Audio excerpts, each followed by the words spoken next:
On April 19th, the Times carried this story, slightly different.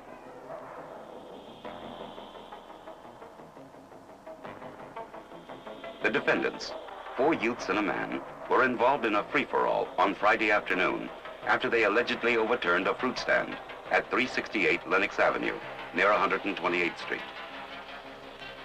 The truth was that there were 3 boys and 2 men. The men, Facundo Acion, a Puerto Rican seaman, 47 years old, and Frank Stafford, a salesman, had no conceivable reason for overturning a fruit stand and pelting the proprietor with fruit, as they were charged with doing. The 3 boys, Wallace Baker, 19, Daniel Ham, 18, and Frederick Fraser, 16, were definitely cleared by the proprietor, who told the police they were not at his store.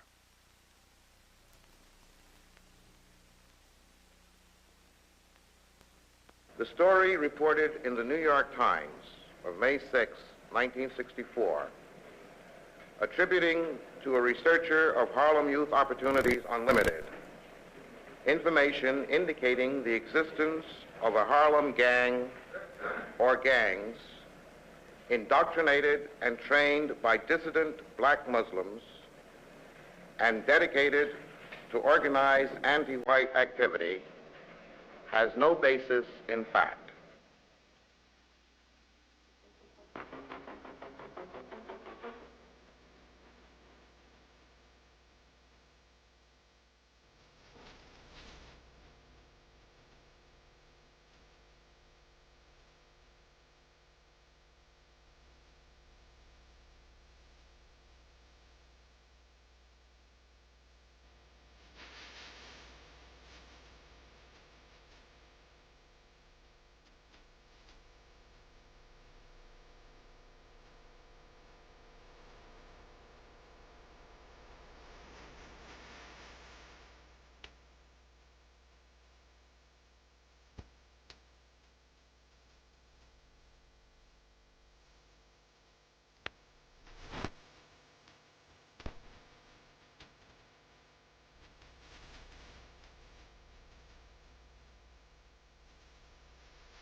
I saw the cops running behind a couple of kids.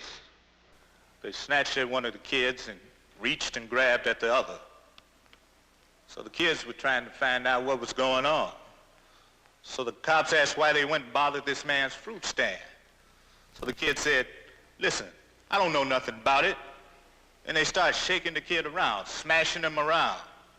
The kid said, "Wait a minute, listen, don't shake me like this. I don't know nothing about it." So the kid got mad and dropped his books. Then the kid tried to get away from the cop. So the 3 cops teamed up on this one kid and just beat him down till he couldn't take it anymore. All he could do was just lay there. He couldn't throw another lick. So then the cops, they messed up his eyes. It was all bloody, his nose, his mouth, his head. This was a kid, couldn't be no older than 17. I saw the kid myself trying to fight this cop with his fist, trying to get away because he said he didn't do nothing. So the 3 cops jumped on him and they beat him down with this stick. He couldn't move. We got halfway up the block and we heard a police siren and we didn't pay much attention to it. Then we heard these children scream. So we went back down the block to see what happened, and we seen this policeman with his gun out. And he had his billy in his hand, he was shaking it. So I put myself in front of the kids, because I thought he might shoot him, because he was shaking like a leaf and jumping all over the place. The cops ran after those little kids that didn't have anything to do with it. And one of the rollers caught on to the little boy, and he put him between his legs, and he was going to beat the little boy on his head. So I stood up and I said, "Why y'all beating on him like that, huh? You gonna take him to jail? You know, there's no reason why y'all should beat up on him like that." Then one cop, he jumped up and started swinging on me, you know. And he took out his gun and said, "Get up over there." I said, "For what?" And then another cop hit me on the head from behind, you know. hit me right upside my eye, man. And there was nothing I could do then but just fall on the ground and try to cover up to protect myself. They snatched me up and practically dragged me to the detective car, you know what I mean? And there was another young kid in there, too.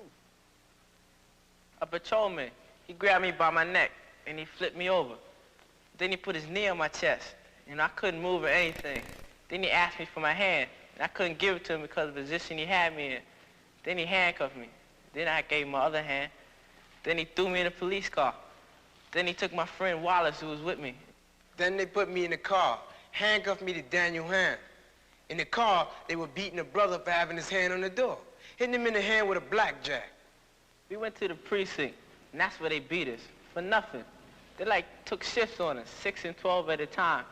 They just beat me till I couldn't barely walk and my back was hurting. And all this time, they never took the handcuffs off.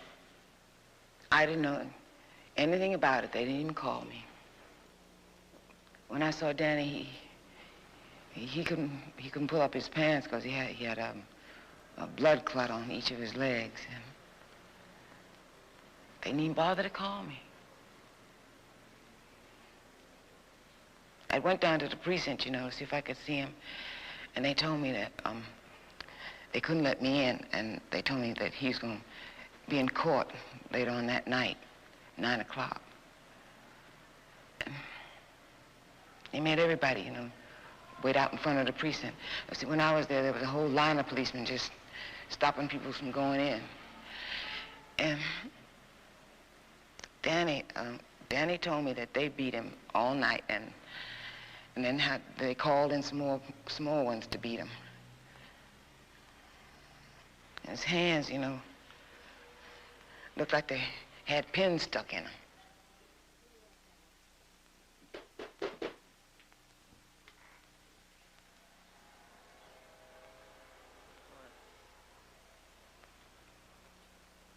I had this big bruise on my leg from them beating me. I had to open up the bruise, let some of the blood come out. And showed them I was bleeding. I felt that if I hadn't showed them this, I wouldn't have went to the hospital at all. They got so tired of beating us, they just start spitting on us.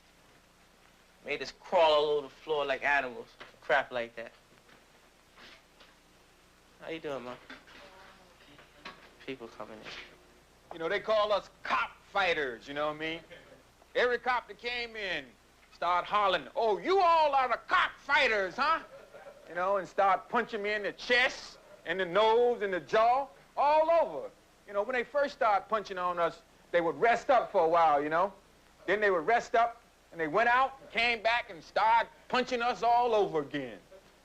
And then they had the nerve to call me to come to the hospital to sign for Wally because they thought they'd done broke his neck.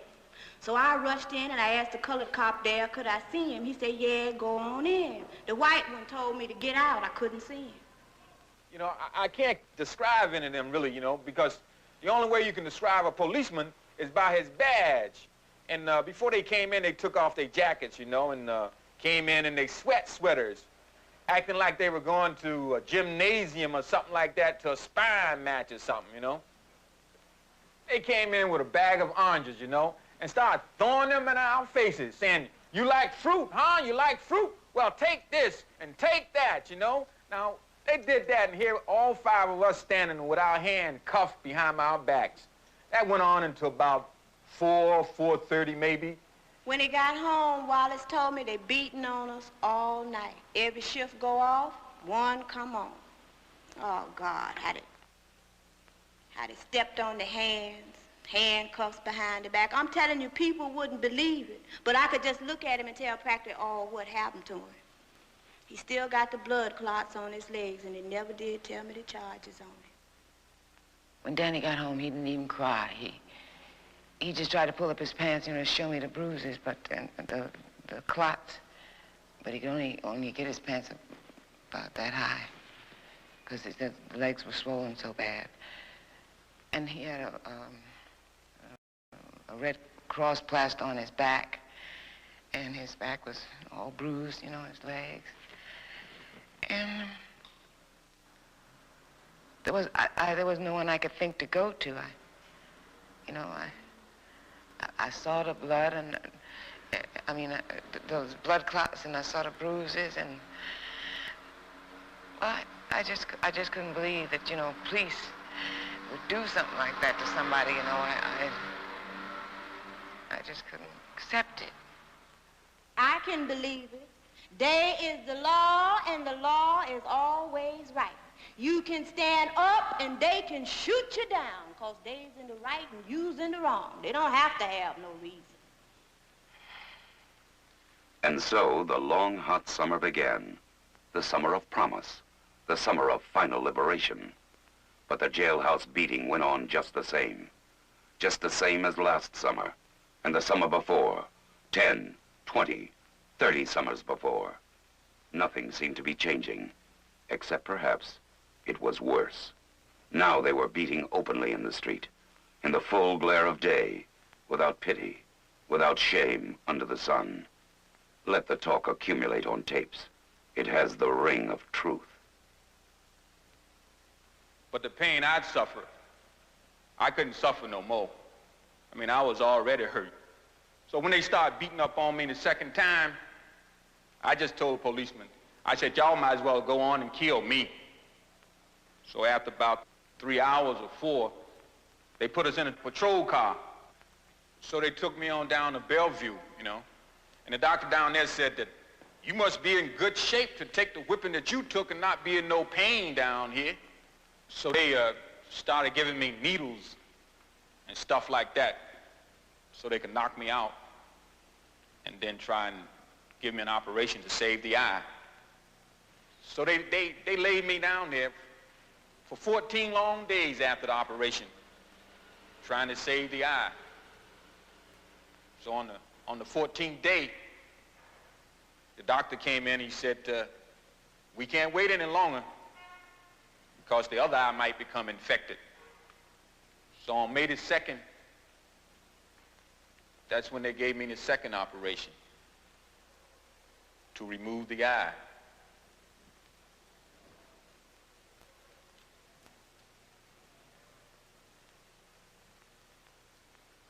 There was this old man that was in the crowd.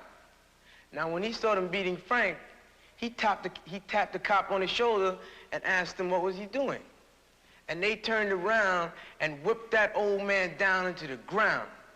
And it's been 2 days and we haven't seen or heard from the old man. He's still in jail. And nobody knows nothing about him. Nothing. And they don't have nothing on him. They don't want us here. They don't want us here, period. All they want us to do is work on these penny ante jobs for them. And that's it. They just beat our heads in whenever they feel like it. They don't want us on the street. Because the World's Fair is coming, and they figure that all black people are hoodlums anyway, or bums. So they put them off the streets, so their friends from Europe, Paris, or Vietnam, wherever they come from, can come and see this supposed to be great city. Then we heard children. So here it is, testimony of open resistance, openly arrived at. The walls of the Friendship Baptist Community Center do not come tumbling down. Within them, rather, an aura of heroism begins to surround the young resistance. The social worker conducting the interview says, effusively, that although there were only a few fellows actually involved, they represented every young man in America. Minds were made up that night to do something about it. The people were proud of the way they saw the boys defending themselves from the police that Friday afternoon. They were going to the courts and charged the police department of the city of New York with police brutality. Could have been me. We want the whole world to hear these tapes.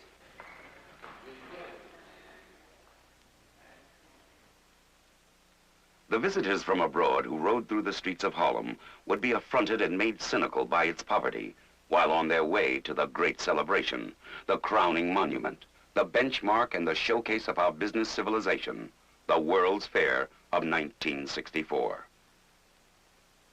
They would have to see there was no escaping it.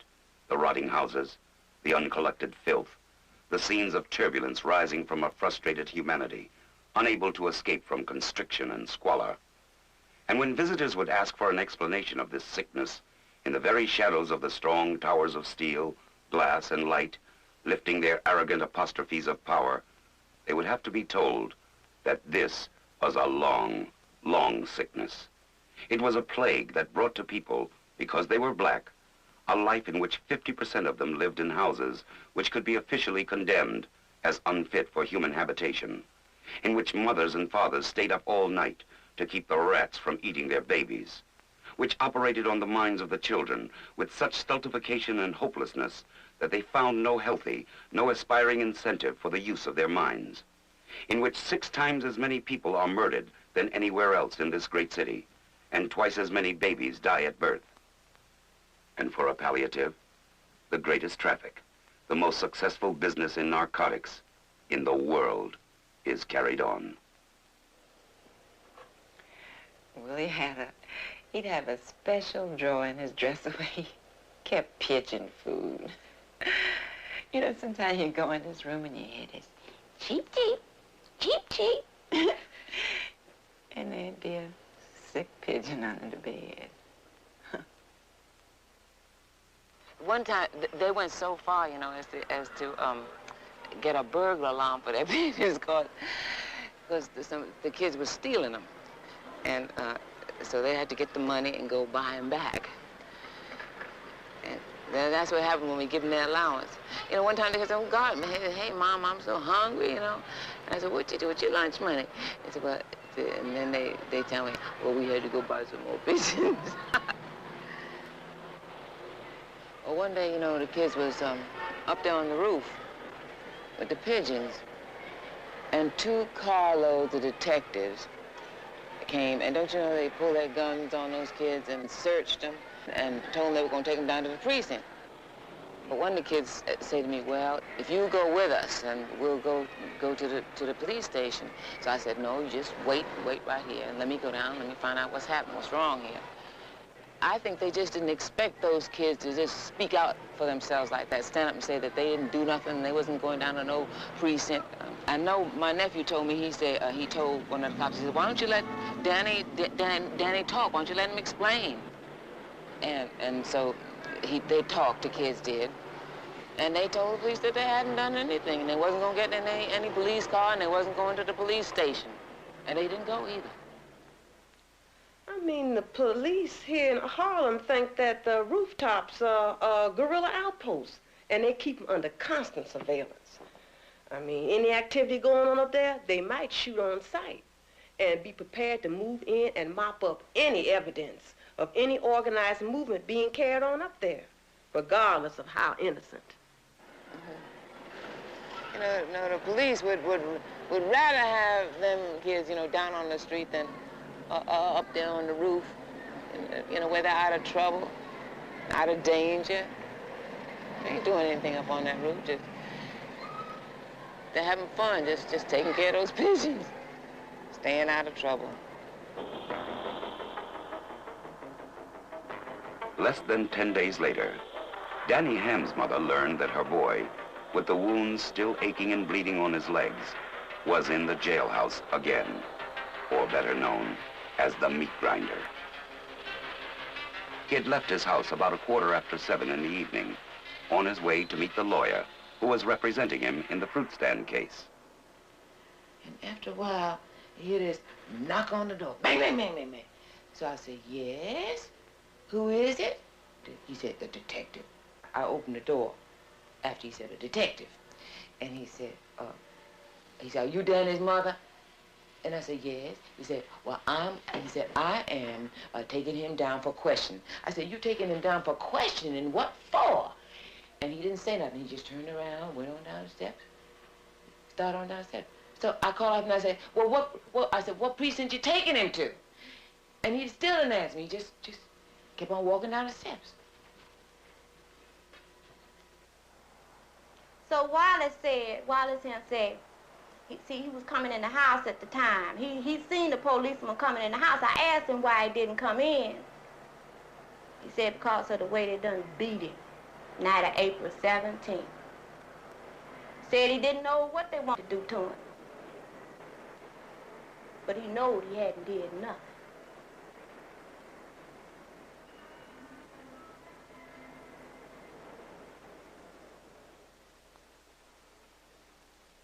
My son Willie was arrested on April the 29th.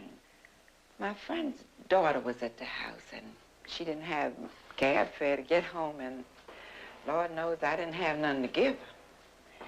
So I asked Willie, would he walk her home? So then he left. I mean, they both left and went on down to 143rd Street. Well, so must have been about a half an hour later, I heard this sound coming off the roof. And then I heard footsteps coming down the stairs. Well, I went to the door and I peeped. And then I saw these men coming up the stairs. And then one of them walked right onto the door and he says, does Billy Craig live here? Billy Craig? I said, no, there's a Willie Craig live here. And they said, well, that's who we're looking for. Yeah, he was in bed when they came for him. So was my mother in bed because she said she had to get up when they knocked on the door. So she let them in, and because they asked if a Robert Rice lived there. And she went to him, and he was in bed, and he said, yeah, let him in. And when they came in, they asked him if he had been at the center. And he said, yeah, I was at the center, because that's where they play basketball. And, but you all were there also. Ronald's arrest was from the home. Now, when they came for him, I asked them, well, what did he do? And they said, well, he didn't do anything, that they just wanted him for an investigation. Then one of them policemen tried to get right nasty. I'll never forget his face, nasty as it was that night in my house. He didn't ring the bell. He just, you know, took his stick and just knocked on the door. So I said, come in, and Lord, looked like it was about 30 of them. They was from the front of my house to the back, and I have 4 rooms straight through. So when they first entered, I have a rack down the hallway which you hang the coats on. So they went there and started taking down the coats, looking at the coats and throwing them on the floor. So I said, well, what y'all want? What y'all looking for? They didn't say nothing. Just kept on looking at the coats. So then they said, we gonna search your house. I said, well, you got a search warrant? And then this old nasty one, that old nasty one I seen in the papers, he said, no, I don't have no search warrant, and I'm gonna search anyway. So I asked them, I said, well, what are y'all looking for? They didn't say nothing. They just kept on flashing their lights. So I said, well, I have babies back there, 3 babies. My 3 grandbabies, they was in the back sleeping at the time. You know, they didn't pay them babies no mind. They just picked up the mattress, dumping the babies falling all on top of each other. So you can understand I was a little angry at the time, but I kept on asking them. I said, well, what are y'all looking for? About 20 minutes later, they said, we're looking for Wallace Baker. I said, what you want with him? They said, we want him for assault. I said, who he assault? They never did tell me. Well, it was about 11 o'clock, about 10 minutes to 11. And somebody knocked on my door. And my youngest daughter, she went to the door to ask who is it. And the detectives just pushed their way in. And when they came in, it wasn't one, it was about 50. And all out front lined up with detective and police cars. So I got up to see what was going on back there. And when I got back there, there was 10 or 11 detectives in the house. And one of them had thrown my son down on the chair and was trying to get the handcuffs on him. I said, why you wrestling him? Shut up! What you trying to do to him? Shut up! Then Ronald, I asked Ronald, I said, well, baby, I said, what did you do? I didn't do anything. Well, why are they picking you up then, I said? I don't know. He asked my son, where'd you get this jacket from? And my son told him my mama bought it for me. So then he came and he asked me. And I told him where I got the jacket from. I said I was throwing it away because it was all torn and ripped, you know, down near the pockets. And I said I had repaired it and I had tried to fix it, but it was just no good. And that I was throwing it out.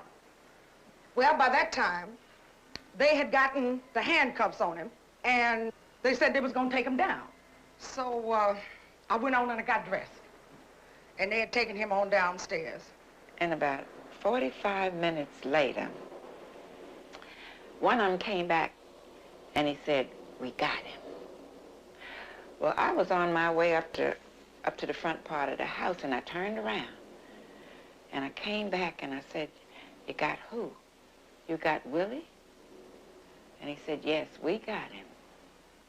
So my mother said, well, if he has to go down to the precinct, she was going with him.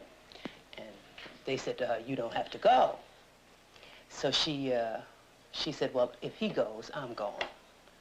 So she said, "Well, you all leave, please, while I get dressed." And the detective said, "We ain't going nowhere." They were going to stay there and watch her get dressed. So she said, "Well, you all going to get out of here." Well, they said, well, they had to search the place. So she said, "You all ain't got no search warrant, you know, so you all can't be searching here."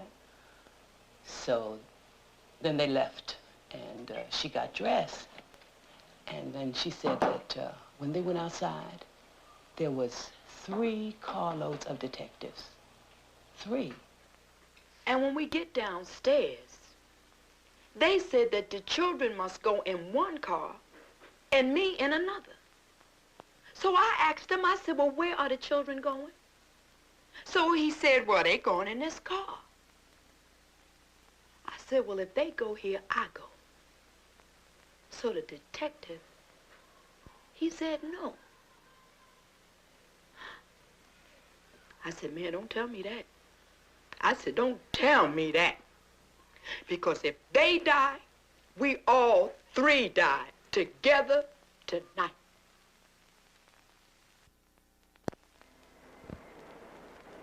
They had had him for 5 hours, and they told me he wasn't there. 5 hours. I know because a neighbor told me that they had seen him being picked up. I told Teddy, I said, "Teddy, you go to the one on 123rd Street." So while he did that, I got dressed as quick as I could, and I went down to the precinct on 135th Street, because I thought that's where they were going to take him. But they told me that he wasn't there.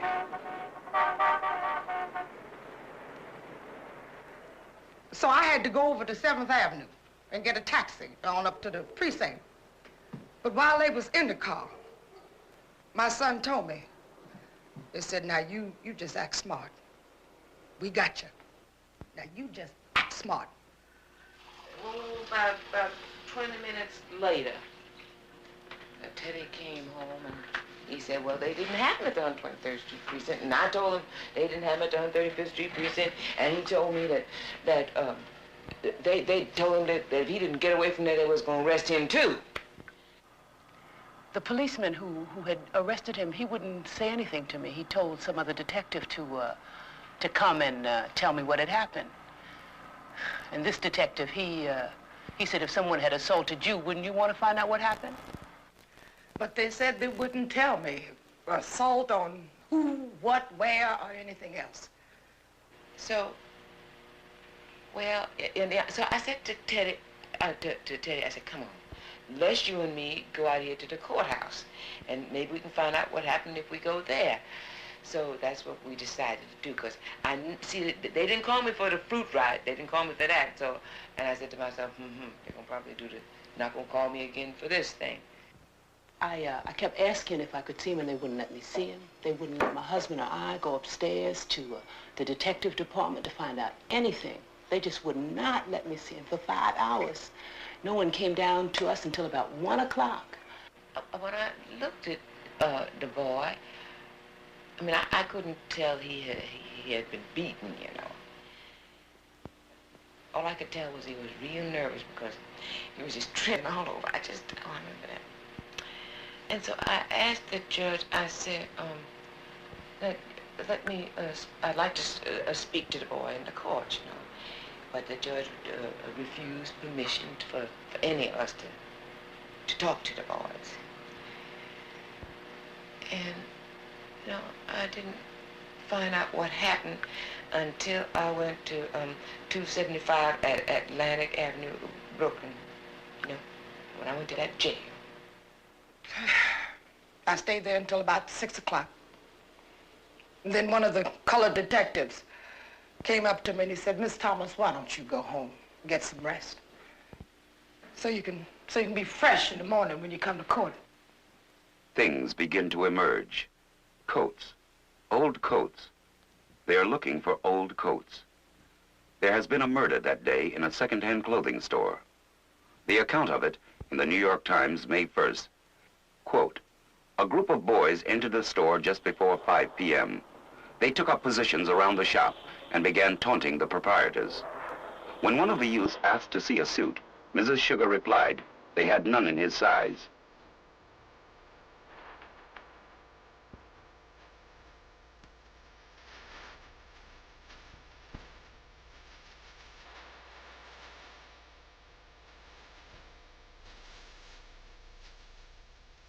Another youth then drew a knife and stabbed the woman once in the heart, unquote. Daniel Ham, 18. Robert Rice, 17. Willie Craig, 17. Walter Thomas, 18. Wallace Baker, 19. And Ronald Felder, 18. All arrested and later indicted and arraigned for a murder which the police say was committed by one stroke of one knife in a human heart by one bloody hand. And when we get down to the precinct, I kept saying, I wonder what it is. I wonder what it is. They don't give me no reason whatsoever for why they pick them up. Then one of the detectives, he asked me, he says, well, what do you think happened? He said a man was stabbed serious and a woman was killed. I said, well, what time was that? So he said it had to be before 5 o'clock. I said, well, what do you mean? I said, that boy was nowhere around there. I know where he was. He was at home. I talked to him on the phone. And about 1 o'clock, my little boy, James, was in the precinct room sleeping. Then they tell all of the parents for us to go into another room. So then when we go into the other room, they wake James up, and then they take him in for questioning. It is very curious, and somehow very sad, that with but one exception, during the torture of these mothers, nowhere does the face of the enemy appear. How frightening to have an enemy so powerful, he is faceless, like Yahweh, so inhuman, that when he takes off his coat and his badge, he becomes invisible, or the mere embodiment of inflicting pain. He was supposed to be looking for a dagger. Well, in looking for a dagger, he broke my chair, he broke my couch, he broke the arm off my couch, and he just tore up my mattress. Turning it over, he had to rip it up to look for his dagger, and he was very nasty to my mother. Very nasty to my mother.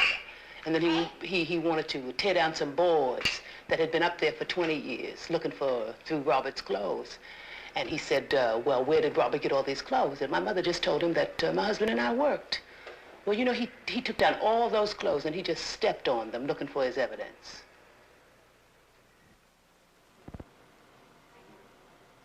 Why did they need evidence? The press, radio, and television had been building up a kind of horrified lynch mob in the rest of the city against Harlem. In Harlem itself, a glacier-like detachment took place between the mothers and their neighbors. I went to the local Democratic Club, and I gave them money, or I had given them money. You know that they didn't want anything to do with it? Everybody turned their back on us and gave us the runaround. Yes, I went to the NAACP, and they told me they wouldn't touch it with a 10-foot pole.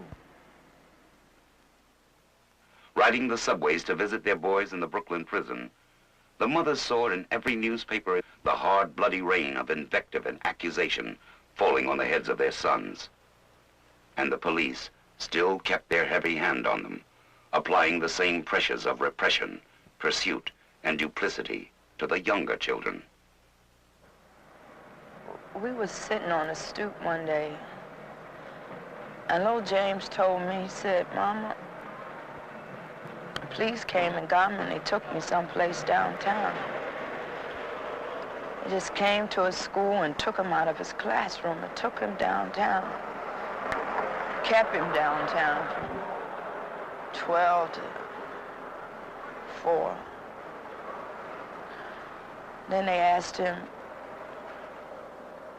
they said, well, what do you know about the murder?" So little James, he was just so scared because they had him in that big room. And they asked him, well, what do you know about the murder? And he said he didn't know anything. So they said, well, where was Ronald at the time? So James said that Ronald was at the fish market around the corner here. And then they said that they didn't want to hear that story. Said, wasn't Ronald in front of the store when the murder took place? Little James was so scared that they was gonna whip him that he said yes. Ronald was right here in this house when that other thing happened. My little boy was just scared. Scared that they was gonna be beating on him. That's why he said what he did.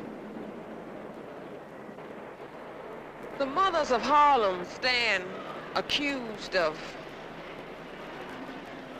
carrying the seed of murders in their very womb. Now, whenever a child is born into that world, he has to carry on his back, along with every other social liability known to man, the stigma of being a potential killer.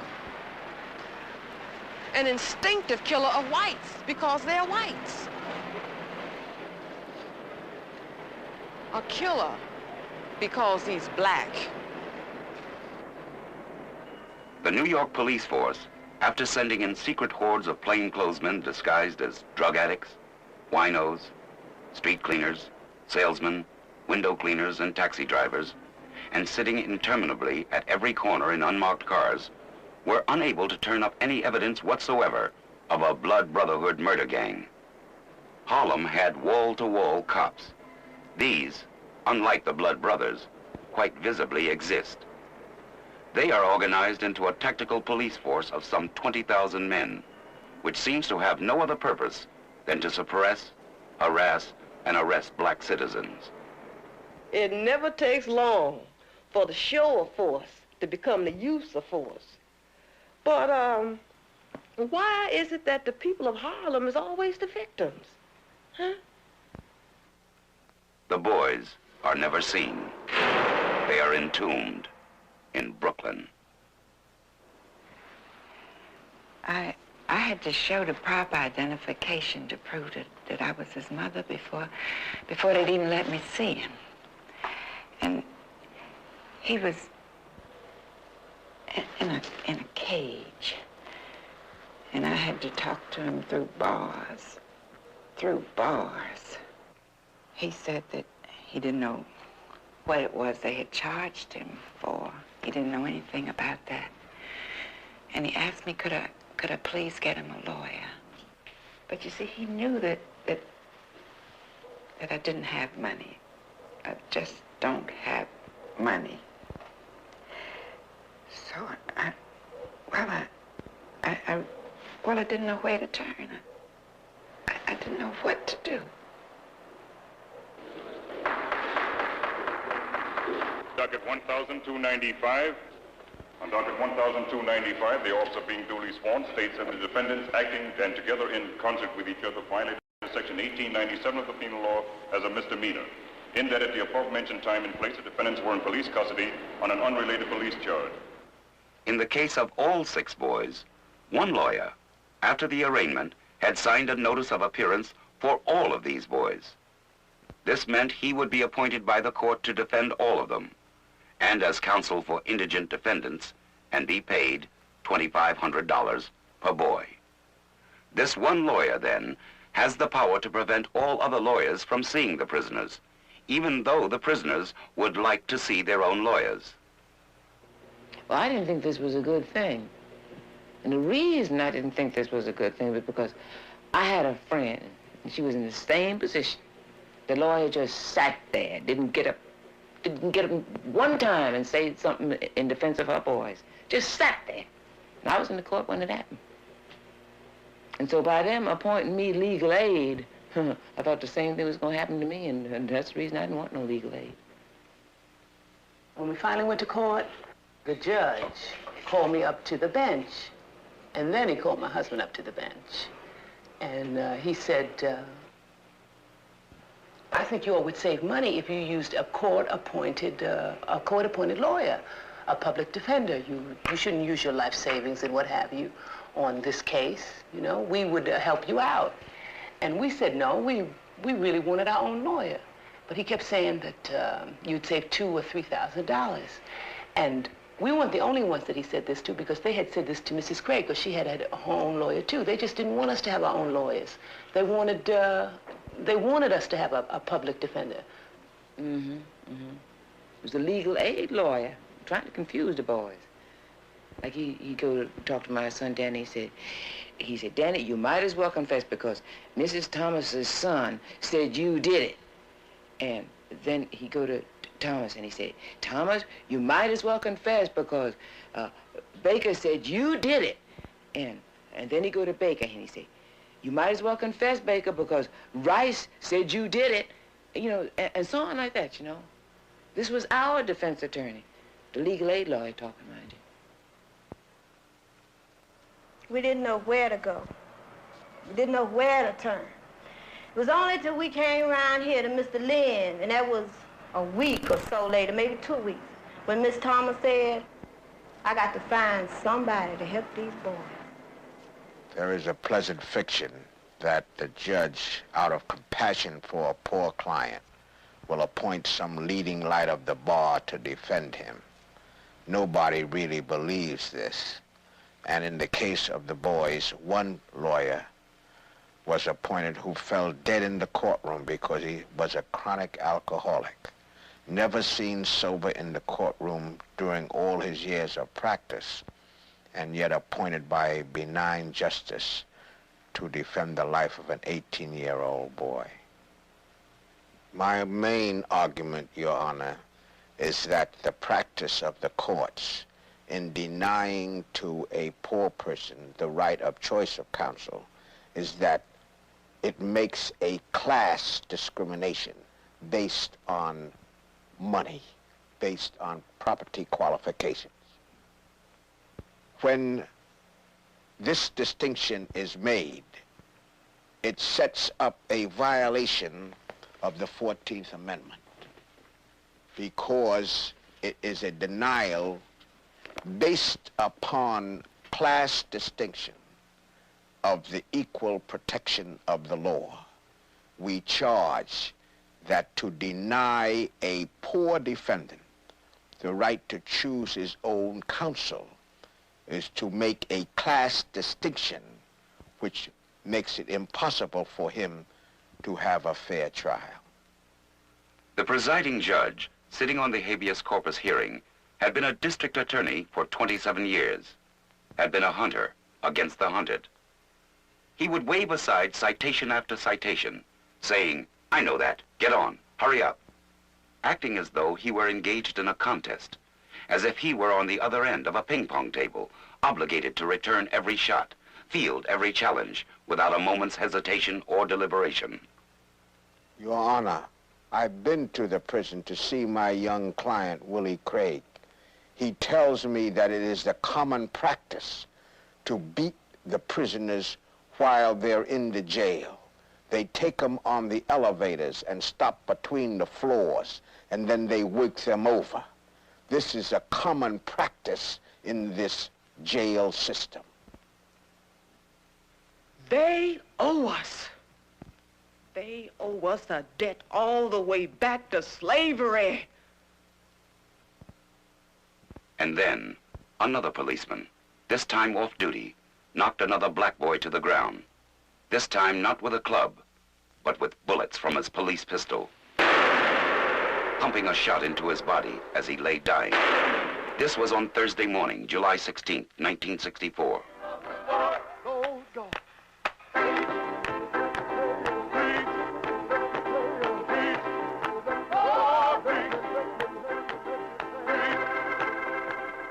The Department of Police enjoys little or no confidence on the part of the people of this community. What is directly responsible for the outbreak last night and today? Well, I understand the shooting of the youngster over in Yorkville by a police lieutenant was directly responsible, but that simply triggered a seething feeling of resistance and revolt that's been underneath the Negro skin for a long, long time. Do you think there's an easy solution to this? There is no easy solution to it. There is no easy solution. The next day at noon, the Congress for Racial Equality organized a demonstration at the 67th Precinct House. Some 400 students marched there from the school that Powell attended to 67th Street, between Park and Lexington. There, they ran up against police barricades and patrolmen by swarms. The following evening, a street rally to protest the killing was held at 125th Street and 7th Avenue. After the meeting, many of the people began to congregate at the 28th Precinct on West 123rd Street to demand the arrest of Gilligan for murder. The police, after setting up barricades, began to charge the crowd with nightsticks and guns, beating and dragging off the demonstrators. Police began beating and shooting in a saturnalia of violence, which left the streets slippery with blood.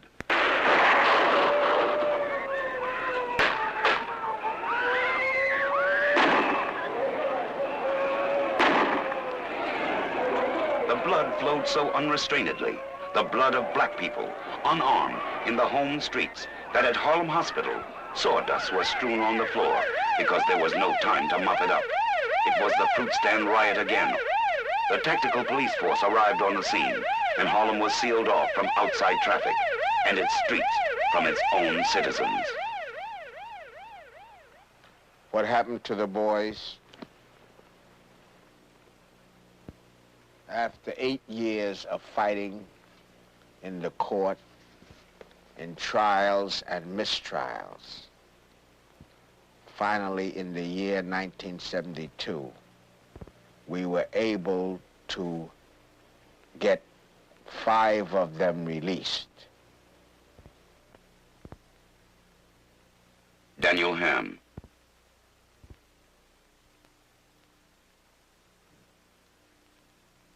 Willie Craig.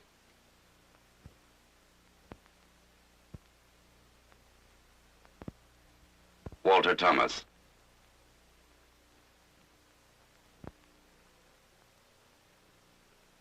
Wallace Baker.